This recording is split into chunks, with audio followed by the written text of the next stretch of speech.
person anymore. In the spring of 2005, passengers on the Norwegian Dawn, an enormous cruise ship traveling from the Bahamas to New York, experienced the terror of a rogue wave. Out of nowhere, a 70-foot wave slams the boat. Passengers are injured, windows are broken, and 62 cabins are flooded. Rogue waves are just one of the unexpected perils of the Triangle. Dangerously deceptive weather conditions are another. They can change very quickly, even hourly, especially in the summertime. You can get very quickly thunderstorms, squalls. An average of 5 hurricanes a year barrel through this area. Also, waterspouts, like this one on the water behind these houses in South Florida, can pop up out of nowhere. These tornadoes over water indiscriminately suck up and spit out anything in their path. The Bermuda Triangle's treacherous waves and weather may cause vessels distress, but they don't explain all the disappearances or answer the perplexing mystery of why so many, like the Mariner, vanish without a trace.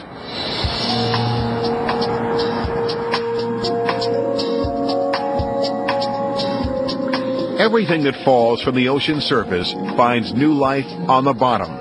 The target that casts such a promising shadow on the sonar screen looks quite different up close, encrusted with coral and teeming with sea life. 4 feet wide and 8 feet long, the target Andrew Driver has located rises about 3 feet off the ocean floor. It looks man-made, but what is it? Knocking away the decades, Andrew began searching for something recognizable on this fragment from another time. In the dim light of the ocean depths, he hopes to find a serial number, an emblem or seal, anything that might reveal the artifact's origin. After examining the target for 20 minutes, Andrew returns to the surface with news our team anxiously waits to hear. Have they, at long last, found the missing Mariner?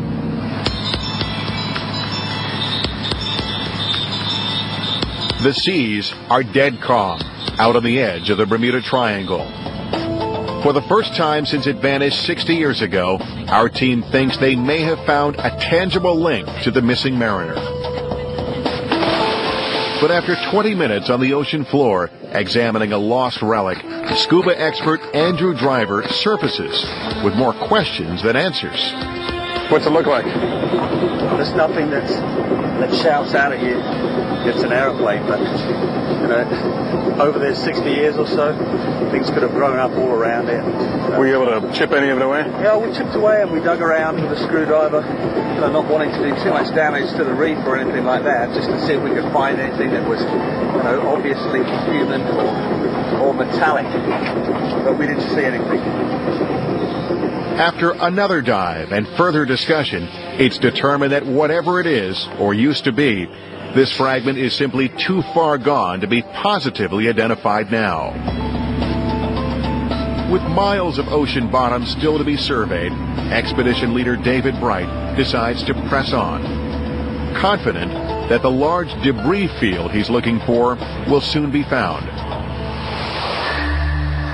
But those who've had close calls in the Bermuda Triangle say mere science and logic cannot fully explain what happens here.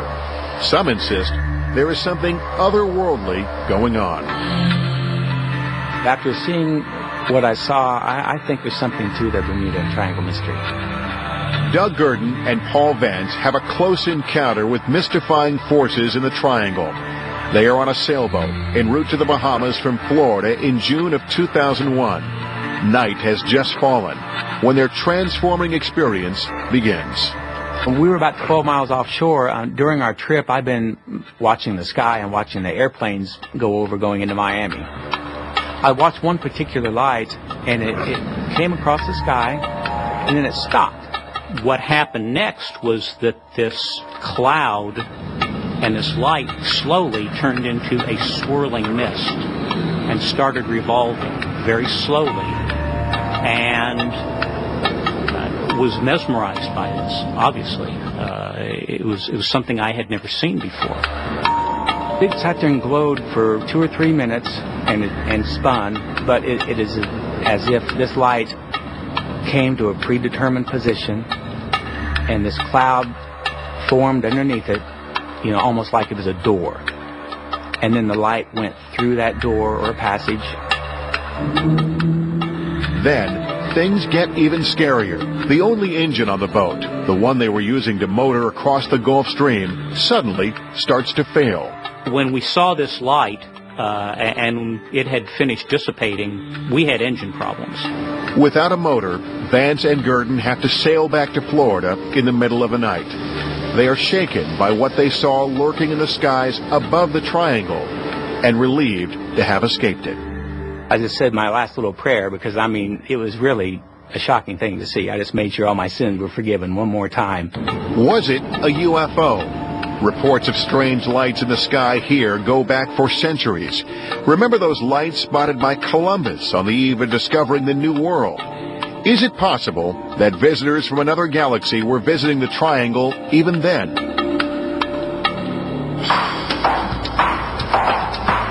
I've been landing the flying boat out at Pilot Bruce Gernon has a UFO experience while flying in his plane off the coast of Florida. It was shaped like a saucer. It was huge, and it was glowing really bright. All of a sudden, it shot right at us at a phenomenal rate, and I thought we were going to crash with it. And I was saying my last prayers as I turned off to the left as sharp as I could possibly turn. And then when I looked back, after I made the turn, it was gone. One of the most disturbing UFO sightings ever recorded happens just off the coast of Puerto Rico in 1980. Air to ground, pick up a pilot panicking.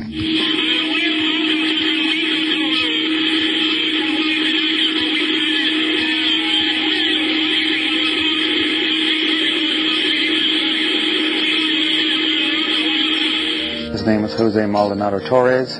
He is talking about a weird object harassing his aircraft that made him change courses 3 times. He keeps calling Mayday.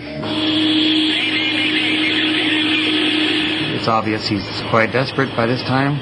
He vanishes with his last communication. A few minutes later, another blip reappears on the scope, tracking in a different direction, no transponder of any kind, and then that vanishes from the scope as well. Do UFOs play a role in the disappearances here? They are just one of the many mysteries of the triangle. After 3 long days on the water, our experts have found nothing definitive in their search for the missing mariner. All right, guys, let's pack it up for today. But later that night, those of us on board our dive boat, the Ketty Lund, find out just how terrifyingly real the mystique of the Bermuda Triangle can be. I think you'd be surprised how much. Shortly after 10 p.m., as our crew relaxes, the Ketty Lund is suddenly plunged into darkness. All of the electrical circuits are dead. No lights, no radio. Because the generator won't crank, the powerful bilge pumps which keep the old wooden ship afloat are useless. In short, the Ketty Lund is sinking, with no way to call for help. It is after midnight before Captain Eric Smith and our crew are able to raise the ship's massive anchor and get the engine started. Fire in the hole!